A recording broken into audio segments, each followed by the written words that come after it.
नमस्ते बच्चों, कैसे हो सब ठीक ठाक।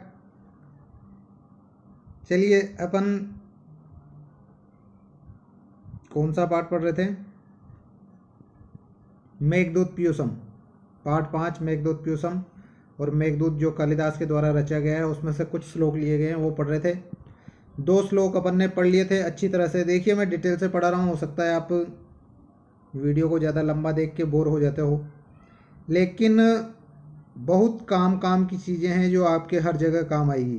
केवल अपने को पाठ का हिंदी अनुवाद ही नहीं करना है, इसके अलावा व्याकरण के प्रश्न उत्तर भी करने हैं, व्याकरण भी आएगी। तो बहुत सारी चीज़ें आपकी एक साथ कंप्लीट हो रही है।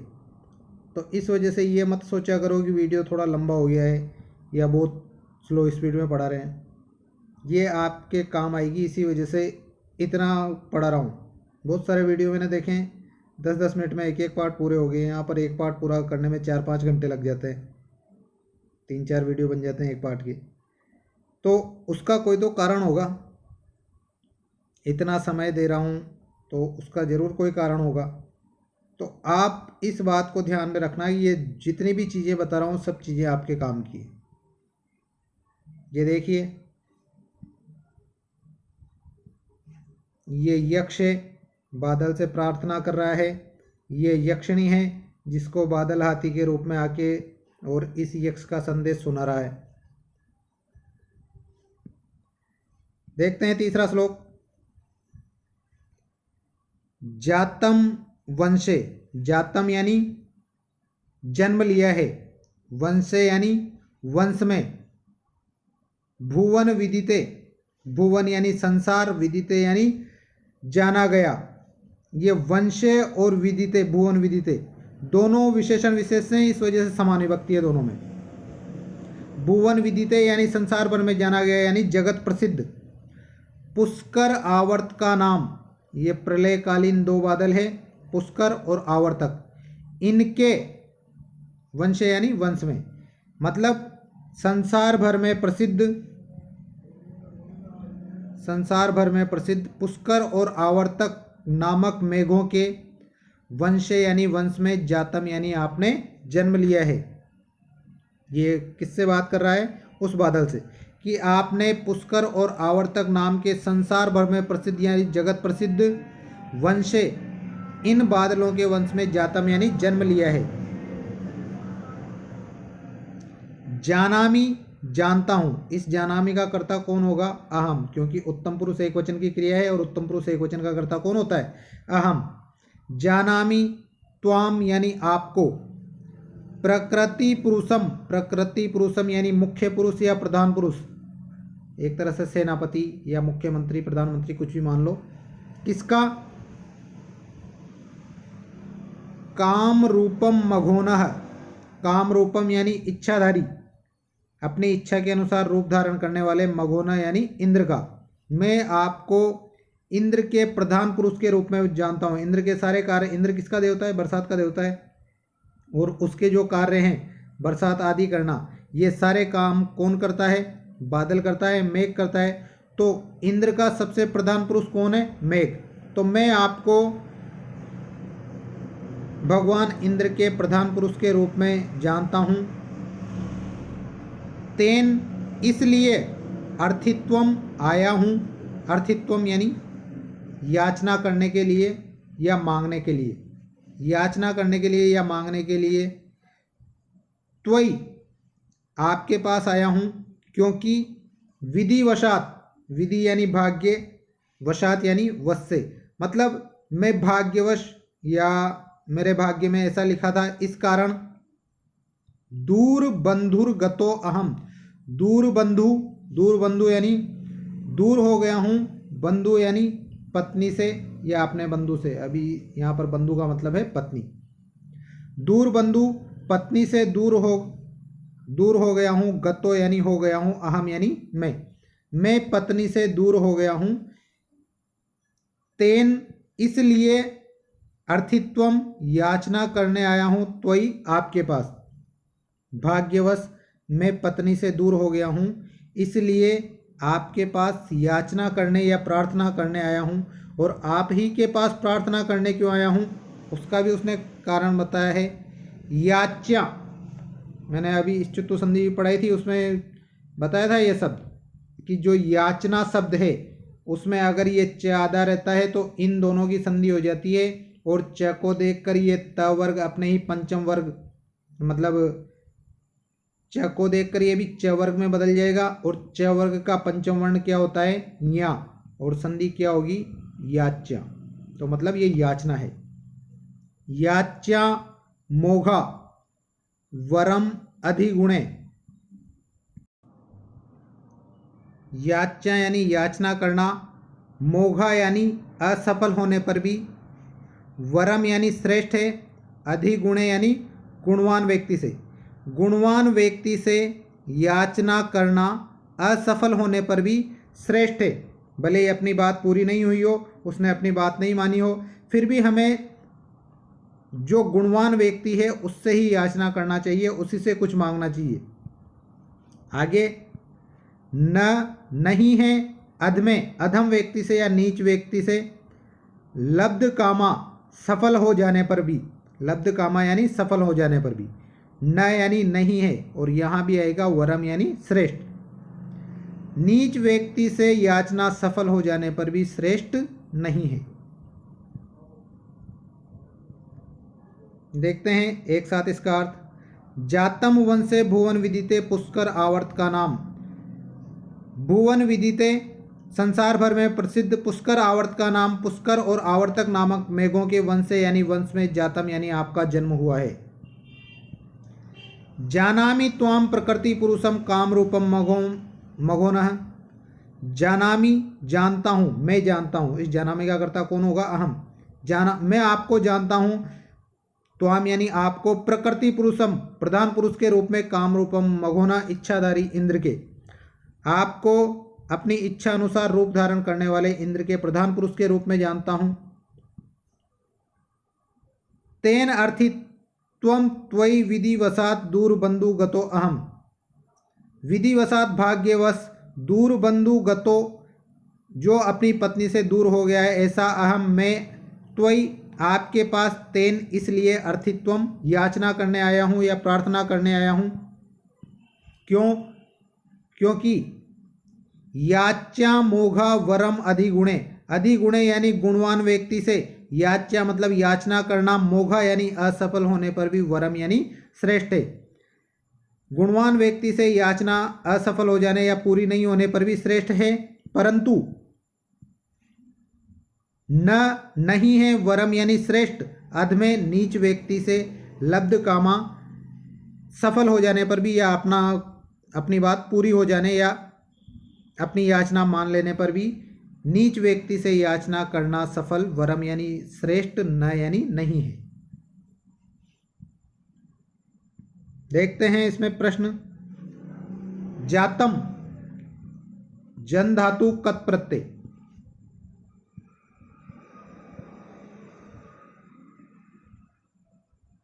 भुवन विदिते,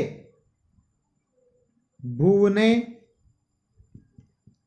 विदिते, संसार में, विदिते यानी जाना गया, सप्तमी विभक्ति आ गई है बीच में, मतलब सप्तमी तत्पुरुष।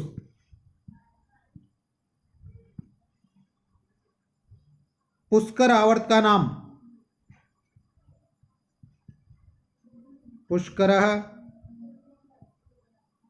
आवर्तकः च, द्वंद्व समास। जानामि का कर्ता कौन है? जानामि का कर्ता होगा अहम, भले ही इसमें नहीं दे रखा है, फिर भी जानामि का कर्ता क्या होगा? अहम।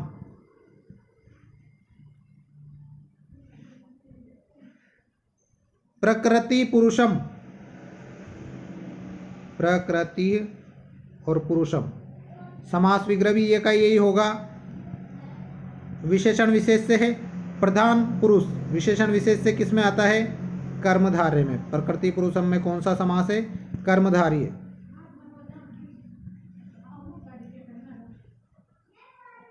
इसके बाद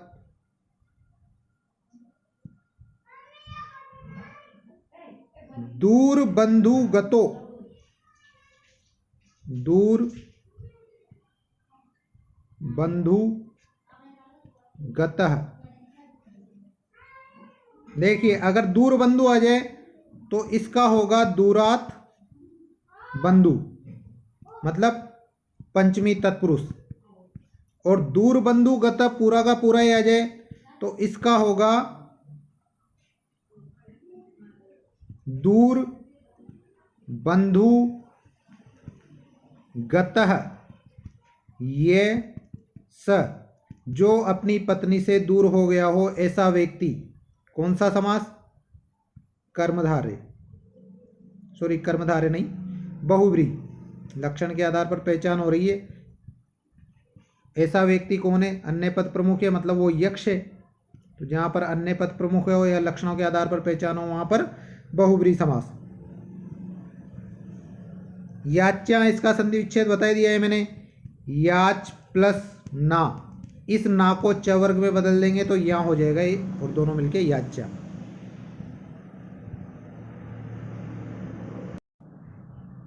लब्ध कामा, लब्धा कामा या सा, लब्धा प्राप्त कर लिए, कामा सफलता, या सा जिसने, जिसने सफलता प्राप्त कर ली है वह।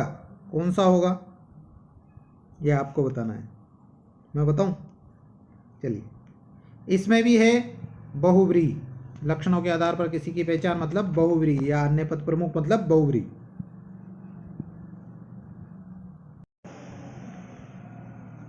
प्रश्न, मेघ किसके वंश में जन्मा है? पुष्कर और आवर्तक इन मेघों के वंश में जन्मा है। मघोन का यानी इंद्र का प्रकृति पुरुष या प्रधान पुरुष कौन है? तो मेघ।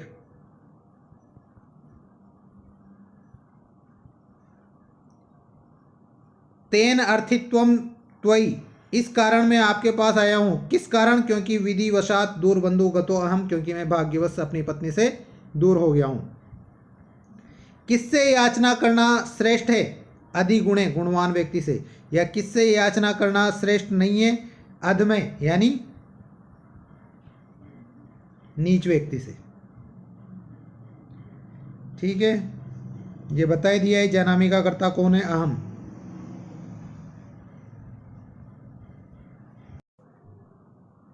अगला देखिए, ताम यानी उसको, अवश्यम अवश्य ही, दिवस गणना तत्पराम, जो दिनों को गिनने में व्यस्त है ऐसी, एक पत्नीम, एकमात्र पत्नी, यक्ष की एकमात्र पत्नी या पतिव्रता पत्नी, उस एकमात्र मेरी पत्नी या पतिव्रता पत्नी को।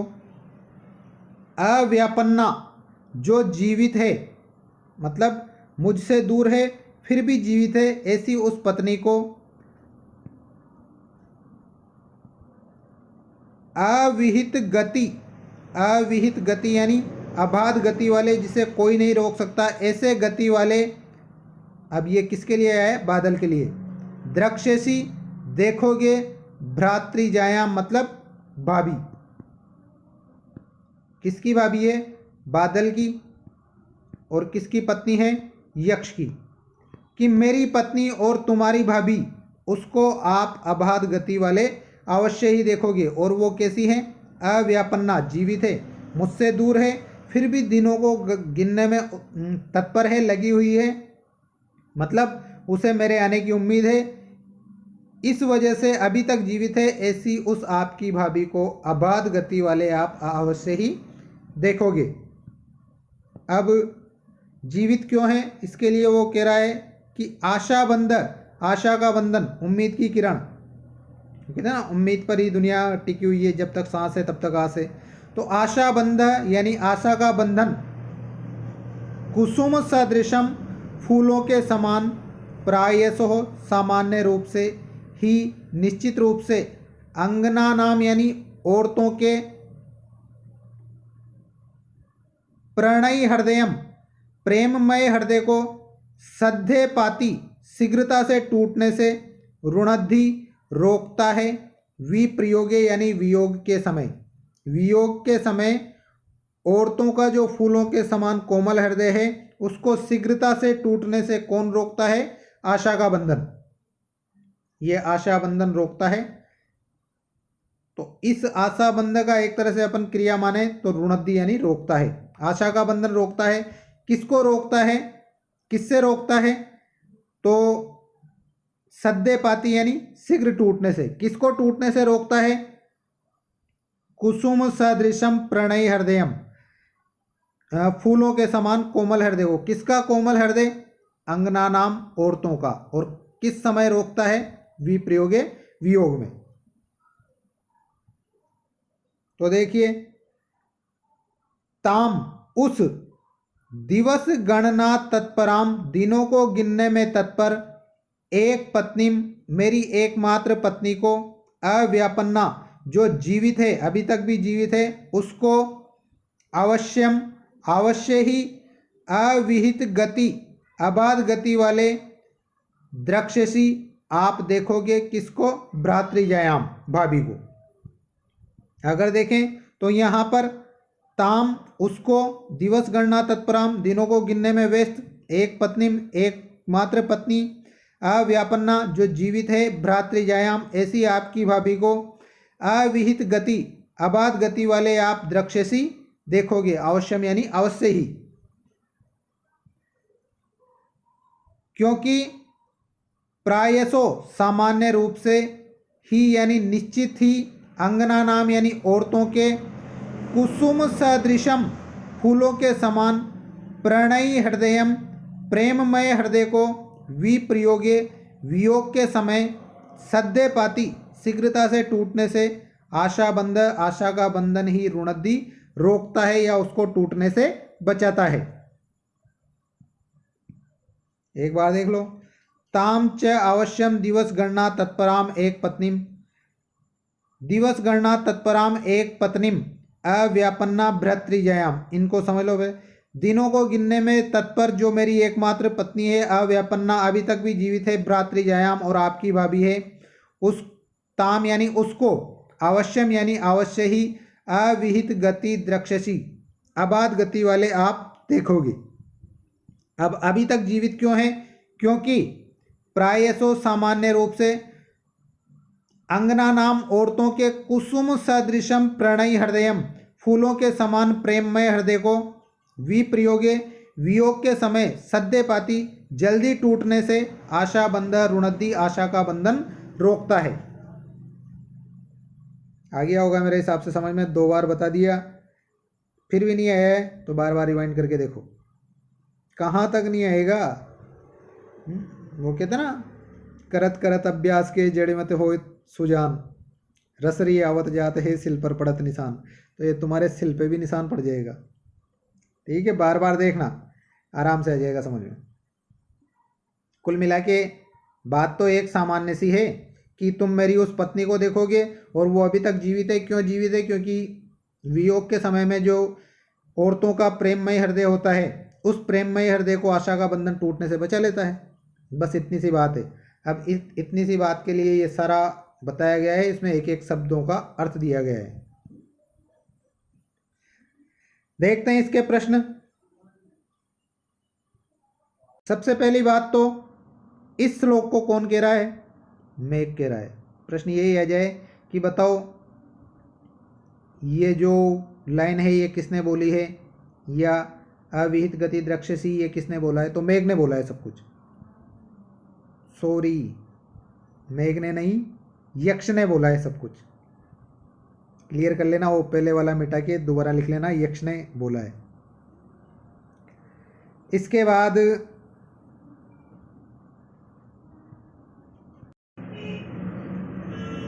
ताम, ये भी पूछ सकता है, ताम दिवस गणना तत्पराम एक पत्नी अव्यापन्ना भ्रातृजयाम, ये सारे शब्द किसके लिए आए हैं, यक्षिणी के लिए। यक्षिण ने किसके लिए आए हैं, यक्षिणी के लिए।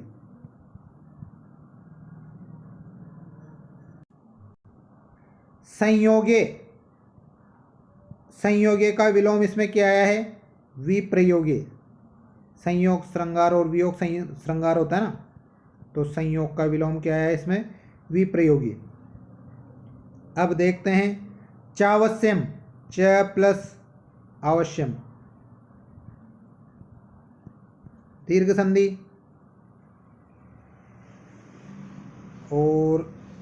तत्पराम एक पत्नी, यहाँ पर संयोग है, पराम और एक पत्नी डायरेक्ट ही जुड़ रहा है, इस वजह से संधि नहीं है, संयोग है।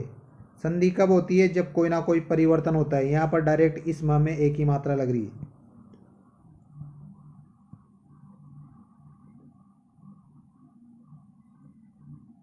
अविहित गति,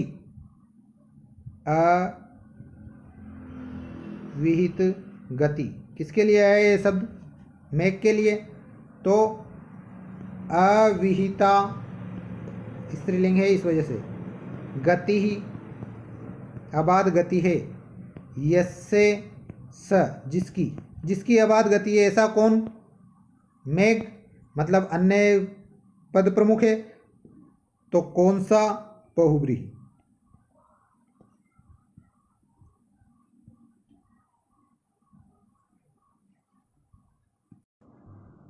आशाबंधः, आशायाः बंधः षष्ठी तत्पुरुष, आशा का बंधन।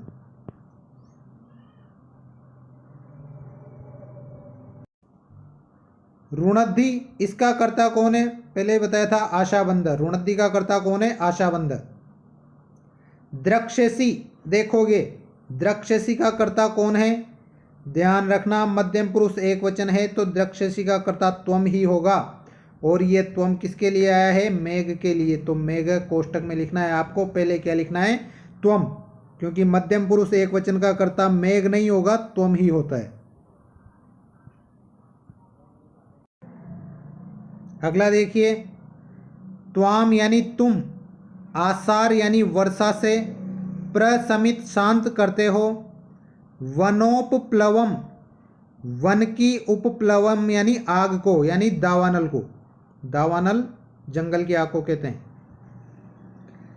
तुम आसार यानी वर्षा से, प्रशमित वनोपप्लवम, प्रशमित शांत करते हो, वनोपप्लवन जंगल की आग को।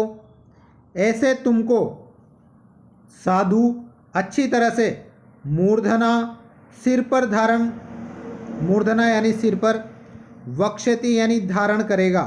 ऐसे तुमको अच्छी तरह से सिर पर धारण करेगा।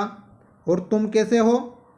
अध्व श्रम परिगतम, अध्व यानी मार्ग की, श्रम यानी मेहनत से, परिगतम थके हुए, मार्ग की मेहनत से थके हुए तुमको सिर पर अच्छी तरह से धारण करेगा। कौन? सानुमान आम्रकूट, सानुमान यानी पर्वत, आम्रकूट यानी आम्रकूट नाम का, कि आम्रकूट नाम का पर्वत तुम्हें अच्छी तरह से सिर पर धारण करेगा। और तुम कैसे हो? जो मार्ग में चलने की वजह से थक गए हो, क्योंकि न शूद्रो अपि, न यानी नहीं, शूद्रो अपि नीच व्यक्ति भी या शूद्र मनुष्य भी, प्रथम सुकृत अपेक्षया, प्रथम यानी पहले किए गए, सुकृत अपेक्षया किए गए कार्य को, अपेक्षया संश्रयाय देख करके, प्राप्ते मित्रे मित्र के आने पर, भवती विमुख, न यानी नहीं, भवती होता है विमुख यानी विमुख,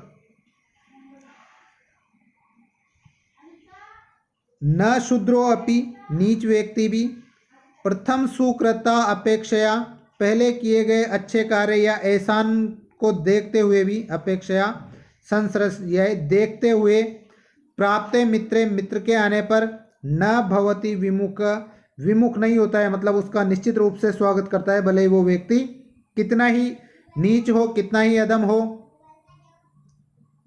यह तथा उच्चे, यह जो तथा उच्चे उसके समान उच्च वर्ग का है, किसके समान? आम्रकूट पर्वत के समान। किम पुनः, उसके बारे में तो कहना ही क्या। सामान्य रूप से अर्थ बता देता हूं कि तुम अपनी बरसात से जंगल की आग को शांत करते हो, और तुमने कभी ना कभी आम्रकूट पर्वत की आग को शांत की होगी, क्योंकि जंगल में कभी ना कभी तो आग लगी होगी, और वो आग, जंगल की आग बरसात से ही बुझती है, ऐसे सामान्य रूप से नहीं बुझती।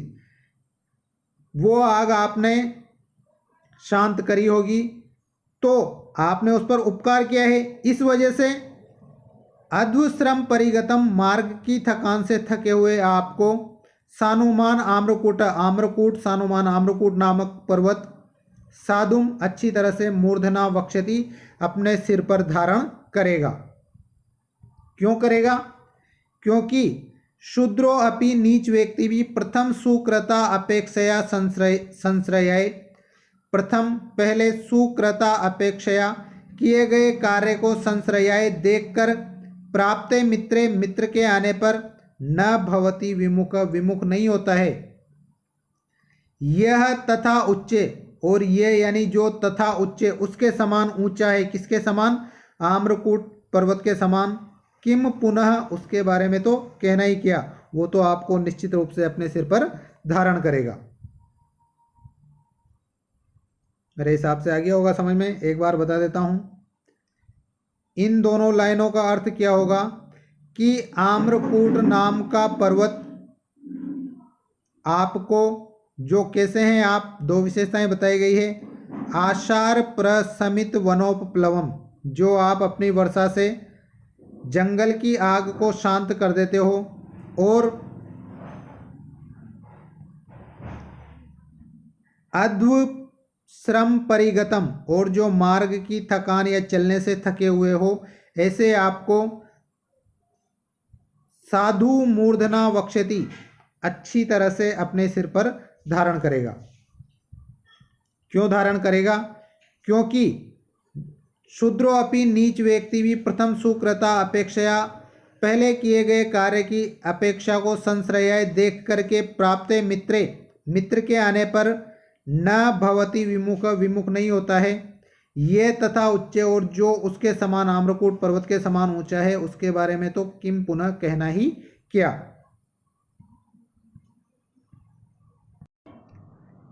वनोपप्लवम, संधि विच्छेद क्या होगा? वन प्लस उपप्लवम, कौन सी संधि? गुण संधि, अ उ मिलके ओ हो रहा है। वक्षते द्व क्या होगा?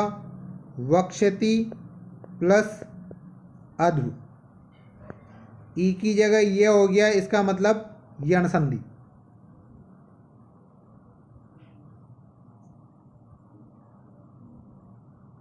और क्या है संधि?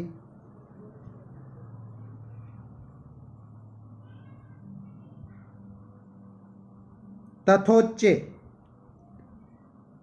तथा प्लस उच्चे, यहां भी कौन सी संधि? वही गुण संधि, आ और ओ मिलके ओ हो रहा है। वनोपप्लवम, इस वनोपप्लवम में समास क्या है? वनस्य उपप्लवम,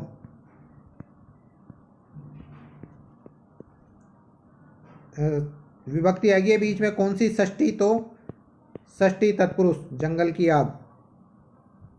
और तो क्या है इसमें? कुछ भी नहीं है। चलिए, वक्षति, इस वक्षति का कर्ता कौन है? आम्रकूट। धारण करेगा, कौन धारण करेगा? आम्रकूट नामक पर्वत। भवती, इस भवती का कर्ता कौन है? शूद्र। कौन विमुख नहीं होता है? शूद्र। भवती का कर्ता शूद्र।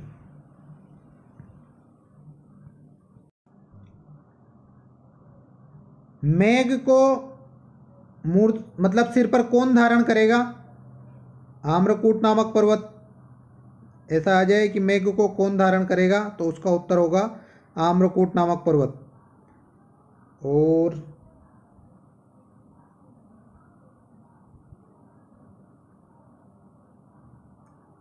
और तो क्या है? मित्र के आने पर शूद्र भी क्यों विमुख नहीं होता है?